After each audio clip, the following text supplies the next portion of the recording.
ಸಾಮಾಜಿಕ ಜಾಲತಾಣಗಳ ದುರ್ಬಳಕೆ, ಕೋಮು ಸೌಹಾರ್ದತೆಗೆ ಧಕ್ಕೆ ತರುವ ಸಂದೇಶ ಹರಿಬಿಡುವವರ ವಿರುದ್ಧ ಕಠಿಣ ಕ್ರಮ. ಡಿವೈಎಸ್ಪಿ ಜೆಎಸ್ ನ್ಯಾಮಗೌಡರ ಎಚ್ಚರಿಕೆ. ಸಾಮಾಜಿಕ ಜಾಲತಾಣಗಳಲ್ಲಿ ಕೋಮು ಸೌಹಾರ್ದತೆಗೆ ಧಕ್ಕೆ ತರುವಂತಹ ಸಂದೇಶಗಳನ್ನು ಹರಿಬಿಡುವ ವ್ಯಕ್ತಿಗಳು ಯಾರೇ ಆಗಿದ್ದರೂ ಸಹ ಅಂತಹವರ ವಿರುದ್ಧ ಕಠಿಣ ಕಾನೂನು ಕ್ರಮ ಕೈಗೊಳ್ಳಲಾಗುವುದು ಎಂದು ಹುಮ್ನಾಬಾದ್ನ ಡಿವೈಎಸ್ಪಿ ಜೆಎಸ್ ನ್ಯಾಮಗೌಡ ಎಚ್ಚರಿಸಿದರು.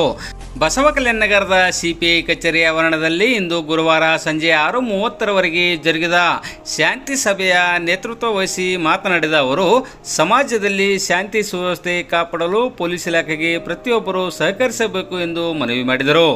ಇತ್ತೀಚಿನ ದಿನಗಳಲ್ಲಿ ಸಾಮಾಜಿಕ ಜಾಲತಾಣಗಳ ಬಳಕೆ ಹೆಚ್ಚಾದಂತೆ ಕೆಲವರು ಇದರ ದುರುಪಯೋಗ ಪಡಿಸಿಕೊಂಡು ಸಮಾಜದಲ್ಲಿ ಅಶಾಂತಿ ವಾತಾವರಣ ನಿರ್ಮಾಣ ಮಾಡುತ್ತಿದ್ದು, ಇದರಿಂದ ಜಾತಿ ಧರ್ಮಗಳ ಮಧ್ಯೆ ಜಗಳ ನಡೆದು ಕೋಮು ಸಂಘರ್ಷಕ್ಕೆ ಕಾರಣವಾಗುತ್ತಿದೆ ಎಂದ ಅವರು, ಸಾಮಾಜಿಕ ಜಾಲತಾಣಗಳಲ್ಲಿ ಧಾರ್ಮಿಕ ವಿಷಯಗಳು ಸೇರಿದಂತೆ ಇಲ್ಲಸಲ್ಲದ ವಿಷಯಗಳ ಬಗ್ಗೆ ಮಾತನಾಡಿ ಕೋಮು ಭಾವನೆಗಳಿಗೆ ಧಕ್ಕೆ ತರುವ ಕೆಲಸ ಮಾಡುವ ವ್ಯಕ್ತಿಗಳು ಯಾರೇ ಆಗಿದ್ದರೂ ಸಹ ಅವರ ವಿರುದ್ಧ ಕಠಿಣ ಕಾನೂನು ಕ್ರಮ ಕೈಗೊಳ್ಳಲಾಗುವುದು ಎಂದು ಎಚ್ಚರಿಸಿದರು.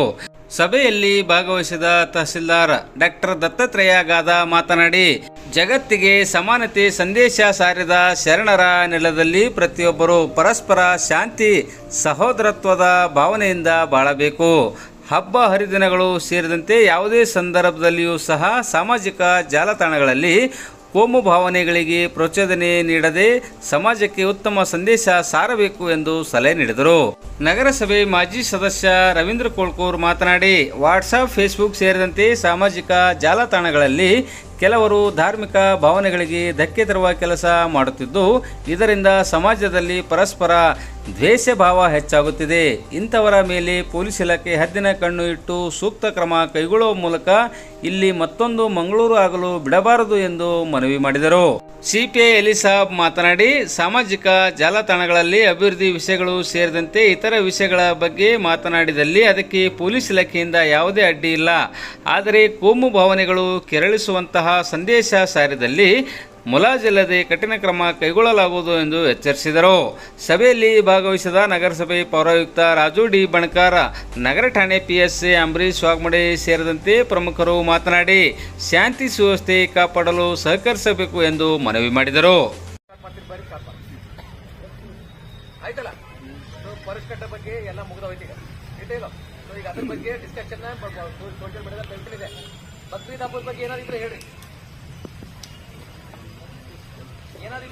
ತಾವೆಲ್ಲ ಮಾಡ್ತೀವಿ ಸರ್, ಆ ಒಂದು ಸಿಚುವೇಶನ್ ಕ್ರಿಯೇಟ್ ಮಾಡ್ತಾರೆ ಸರ್.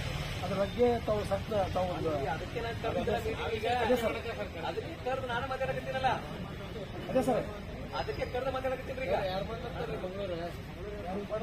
ಮಂಗಳೂರು ಯಾರು ಮಾತಾಡ್ತಾರೆ ಅಷ್ಟೇ. ಯಾರು ಸರ್ ಈಗಲೇ ಹೇಳಿದ್ರು ಅಭಿವೃದ್ಧಿ ಬಗ್ಗೆ ಮಾತಾಡೋದಿತ್ತು. ಅದ್ರ ಬಗ್ಗೆ ಇದ್ರ ಬಗ್ಗೆ ಸೋಷಿಯಲ್ ಮೀಡಿಯಾದಾಗ ಮಾತಾಡ್ತಾರೆ. ಅವ್ರವ್ರ ಹಕ್ಕವ್ರಿಗಿದೆ, ಅವ್ರು ಮಾತಾಡ್ಲಿ. ಮಂಗಳೂರು ಆಗಬಾರ್ದು ಅಂತ ಹೇಳ್ತಾ ಇದಾರೆ. ಮಂಗಳೂರು ಆಗಿದೆ ಅಂತ ಹೇಳಿಲ್ಲ, ಮಂಗಳೂರು ಆಗಬಾರ್ದು ಇಟ್ಟಿಲ್ಲ. ಬರೀ ಒಂದ್ ವರ್ಷ ಬಂದ್ರೆ ಶುರು ಆಯ್ತಿಲ್ಲ, ಹಂಗೊಂದು ವರ್ಷ ಬಂದ್ರೆ ಬಿಟ್ರೆ ರೇಟ್ ಹಾಕವು ಅದು ಹೇಳ್ತಿದ್ದ ನಾನು.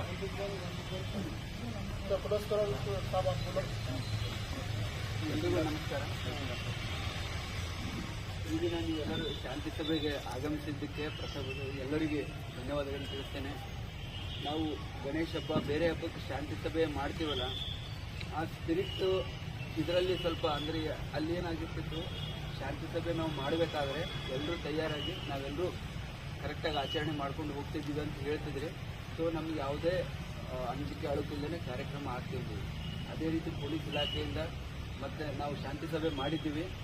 ಆದರೂ ಕೂಡ ಒಂದಿಷ್ಟು ಗಲಭೆ ವಾತಾವರಣ ಆಗಿತ್ತು. ಬಟ್ ನಿಮ್ಮೆಲ್ಲರ ಸಪೋರ್ಟಿಂದ ಮತ್ತು ಪೊಲೀಸ್ ಇಲಾಖೆ ಅವರ 24/7 ಎಡಿಷನಲ್ ಎಸ್ ಪಿ ಸಾಹೇಬರು, DSP ಸಾಹೇಬರು ಎಲ್ಲರೂ ಸೇರಿ ಬಸವ ಕಲ್ಯಾಣದಲ್ಲಿ ನಾವು ಯಾವ ಥರ ಅಣ್ಣ ತಮ್ಮಂದಿರಿದ್ದೀವಲ್ಲ ಆ ಭಾತೃತ್ವವನ್ನು ಕಾಪಾಡುವಲ್ಲಿ ಯಶಸ್ವಿಯಾಗಿದ್ದಾರೆ. ಅದಕ್ಕೆ ನೀವು ಎಲ್ಲರೂ ಸಹಕಾರ ಮಾಡಿದ್ದೀರಿ. ಅದಕ್ಕೆ ತಾಲೂಕು ಆಡಳಿತ ಪರವಾಗಿ ನಿಮಗೆಲ್ಲರಿಗೂ ಧನ್ಯವಾದವನ್ನು ಕೋರುತ್ತೇನೆ.